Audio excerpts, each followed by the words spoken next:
Hello there, Geminis. Welcome to your weekly reading. So this is going to run roughly from September 17th until the 23rd.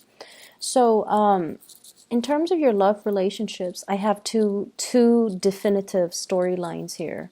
So take what fits for your situation, okay? And because I feel like I'm speaking to two groups of people, but the underlying energy is that there is for those in relationships, I feel like there's third party situation, there's third party interference in your relationship, as well as some of you honestly potentially stepping out on your relationship partner. And I feel like the energy is sort of like split this way. So I want to talk about, first of all, the person that you're dealing with. Okay, this is the partner. And for those of you in a partnered relationship, I feel like it's a marriage, and I feel at least, this is somebody that's been given a title.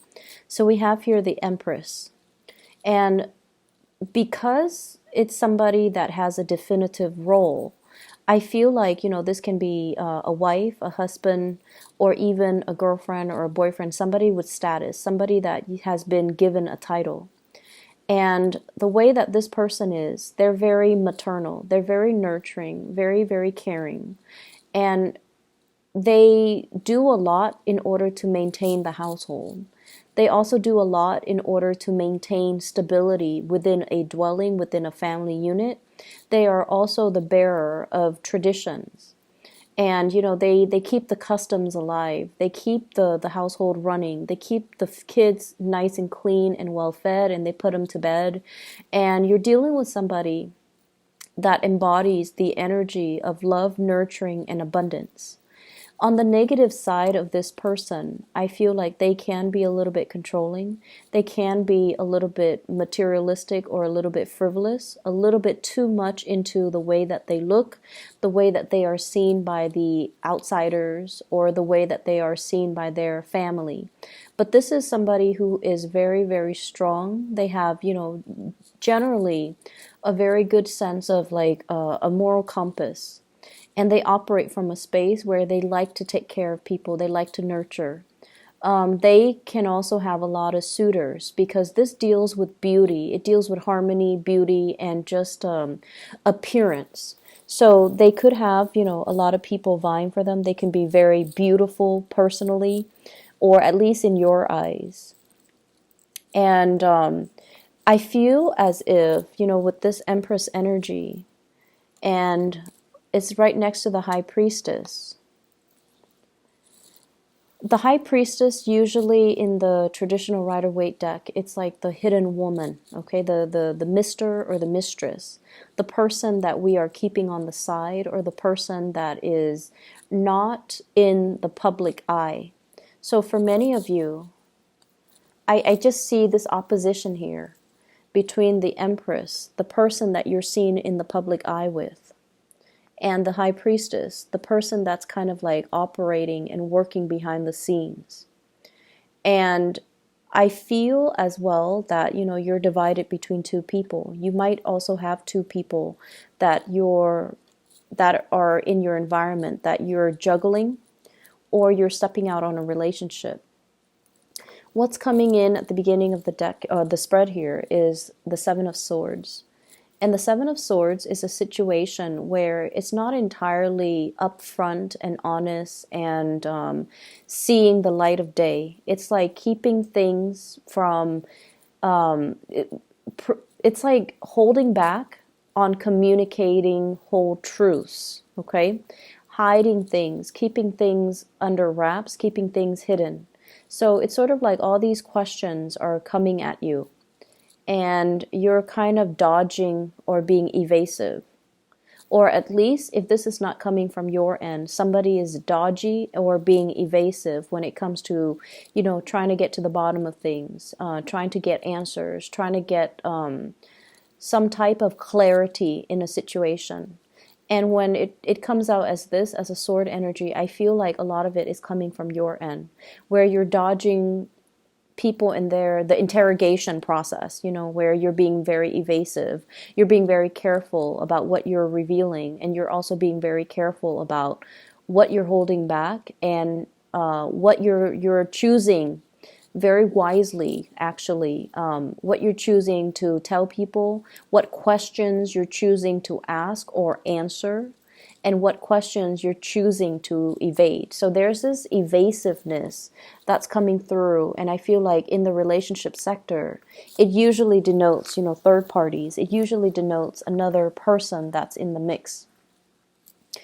I'm also feeling as well that you could also be dealing with somebody that is like this, where they're keeping some information hidden from you and you're trying to find out. You could be getting to know this person and you might see this person as the one that you want to, build a relationship with. But there is some sense of like, they're either in your eyes being evasive or they're kind of mysterious. They're kind of hard to pin down. And because of it, the attraction between you and this other person is very, very, it's felt on a very spiritual, on a very deep-rooted level, as well as this sense of bewilderment, this sense of mystery, this sense of wanting to possess another person, wanting to know them inside and out, wanting to ask these questions. But for whatever reason, you're going about it asking the questions in a very roundabout way. And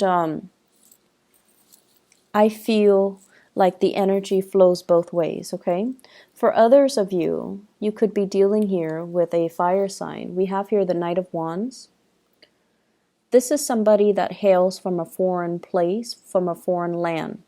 And I usually associate it with this with Sagittarius, which is your polar opposites. But it could be, another, whatever fire sign, Sagittarius, Aries, or Leo, Sun, Moon, or Rising. This is someone who's quite passionate. They don't stop in one place for too long. It's like, the Rolling Stone gathers no moss. They have that mentality. They're very here today, gone tomorrow. They're very exciting. They're very passionate. They go after what they want. And I feel almost like relationships are nice in their lives, but they're kind of like the nomad. They're constantly looking for new pastures. They're constantly looking for new adventures. They're constantly looking for new land to explore, to roam, to conquer. And I also feel as if you're involved with this person, there's a lot of things in their past that you're trying to figure out. But I don't know why. It's just the communication is not very straightforward. It's almost like you both are feeling this really strong attraction towards one another, but there's a sense of like, they're like this. Can I trust them? Or they're also wondering, the Gemini person is like this. Can I trust them to be truthful and faithful? And then you're wondering, can I trust this person to be truthful and faithful as well? So if you're dealing with a fire sign, Sagittarius, Aries, Leo, Sun, Moon, or Rising, there's this element of wanting to contain, tame the beast, to possess the person, to have them do your bidding, to want to control them, to try to like contain fire, that wand's energy, to try to contain it in your hands. So you might have very well met your match for this week, Gemini. And this is not just somebody that just randomly comes into the picture. I feel like there are things about them that kind of, it's almost like the attraction I feel is very strong, as well as the temptation to want to control, to possess. They could be very possessive towards you, and you could be likewise very possessive towards them. And I feel like there are clashes when it comes to egos. One person wants to be free. One person wants to, I'll come and go as I please. I can't be contained. And then the other person wants to possess, wants to control, wants to dictate, how the relationship is going to go. And so it's almost like in the process of trying to contain fire in your hands, you might get burned. You want to be a little bit careful if you're dealing with this character. Not that they're not a bad person, but they value their independence so much that it's going to be very difficult for you to tell them, like, I see this energy. You sit where I tell you to sit. It's not that severe, not that controlling or manipulative, but I feel like it's this back and forth that you have with another person. And the back and forth, the communication though, is very, very, very wavy. It's not straightforward. And so in order to deal with this type of energy, if you're dealing with somebody that you really like and you want to, build something with them, clear communication, especially if it's a fire sign, Geminis, you need to be very straightforward with your intentions. You need to communicate in a very matter-of-fact, blunt manner, because I feel like all fire signs really appreciate is just, they don't like cryptic messages. They're too impatient to try to figure things out. And they're too impatient to wait for you to state your intentions. So the way to deal with this is with the High Priestess energy coming in the middle of the spread. It's sort of like, let's try not to hold back when it comes to communication. Let's be very clear, and let's not be cryptic when we are dealing with other people. It's a general, good rule in life. But I feel like for some of you, there are just some things here with power struggles and control that's really interfering with your relationships, okay? For others of you, it could be this fire sign that is stepping out on the relationship. There's an overall sense of mistrust between you and them. And there's an overall sense of like wanting to, they might have several options. And with the partner you're dealing with or the person that you like, they might be somebody that smells really good, that looks really good. I see a lot of flowers here, so I'm tempted to say like smell. Somebody who's very, very tactile. They could very well be, extremely beautiful, handsome. They take care of themselves. They're on a pedestal. They're just kind of like floating up there. So it's like you at least put them on a pedestal and you feel like they're too good to be true. You want to possess. You want to bring them back down to earth. Or likewise, somebody could be doing this to you. But I just feel as if it's an energy of like freedom versus commitment. And it's an expansive energy as well that deals with, it's stirring up some insecurities from both parties. And as a result of it, I feel that it can be very challenging when it stirs up our insecurity and when we feel like we can't communicate properly. We feel very rattled by the other person whenever we're around them, and we can't really gauge their intentions, or we can't really gauge what we're about to do, or they're coming so fast and they're coming on so fast and so strong that you wonder, do they do this with everybody? Am I just, one of their groupies? Am I just one of the person that's following their lead, or do they actually have a specific place in their heart for me? So I feel like it's stirring up some anxieties as well as some insecurities within you. It's exciting. It's very exciting, but it's also very topsy-turvy. And so what you decide to do, I feel, is that you need to take control of this situation, and you need to have some type of clear and straightforward communication. So rather than, keeping them at bay and potentially driving them away, if you really like them, you want to have some type of a mutual understanding, agreement, consensus, or at least, allow them to kind of just understand where you're coming from. Because I feel an energy of like, you can leave, just go, I don't need you. But deep down, you do need them. You want them to come back, but you want to play it off. You want to appear aloof. And so I feel like there are a lot of cues, things that are lost in translations. There are also a lot of miscommunication as well that needs to be worked out. I don't feel like it's getting resolved, but it needs to definitely be worked out in this spread, okay? At least for this week. So if this sounds like the situation you're in, where it's not third party, but there are fears of third parties, then you need to kind of just, open up that channel of communication if you are dealing with a third party. I feel like your intuition is leading you on the right path towards kind of freeing yourself and not being it's like, that being wrapped around somebody's fingers and feeling like they've got you pinned down. You can't go, even though you want to go off with somebody else. It feels like that to me. Moving on to other areas of your life here. This is pretty much serving as your spiritual advice. And what I feel overall is you are going to be playing mediator this week, okay?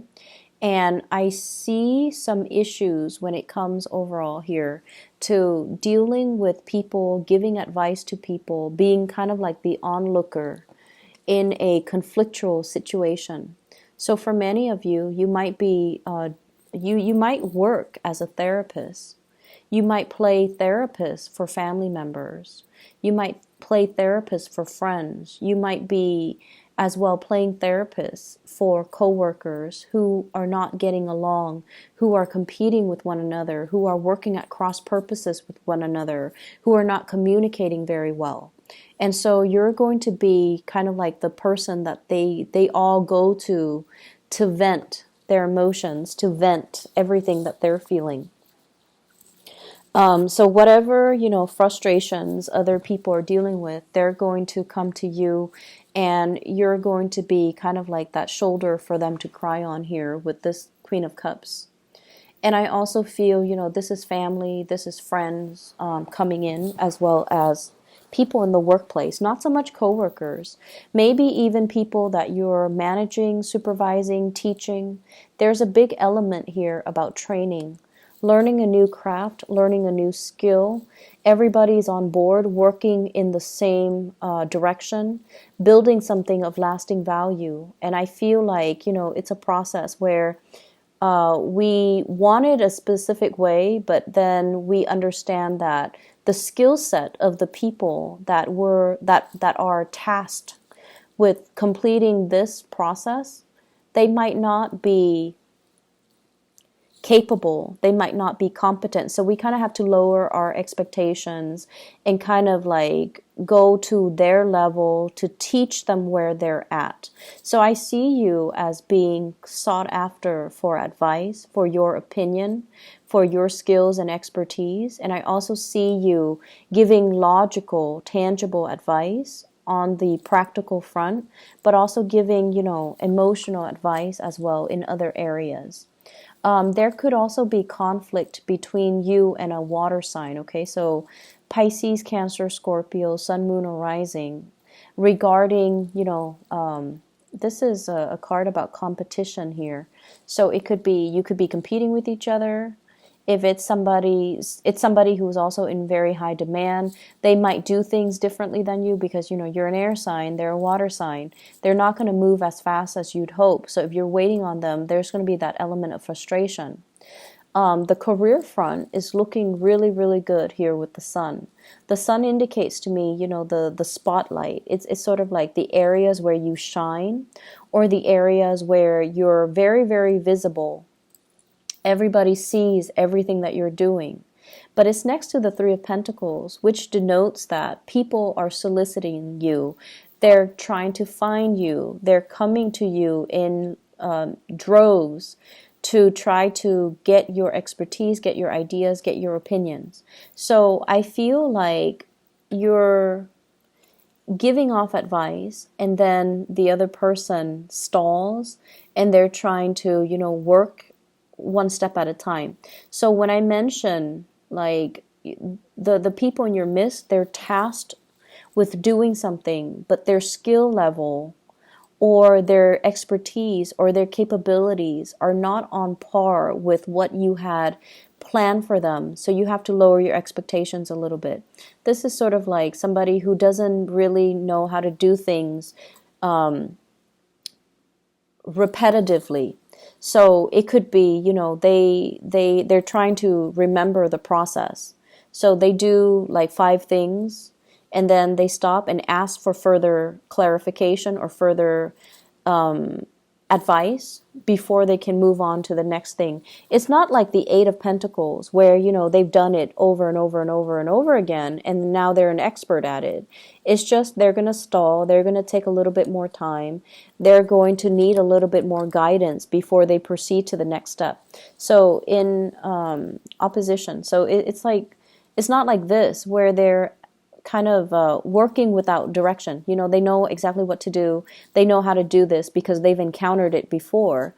This is sort of like waiting for feedback, waiting for the next step, waiting for further advice.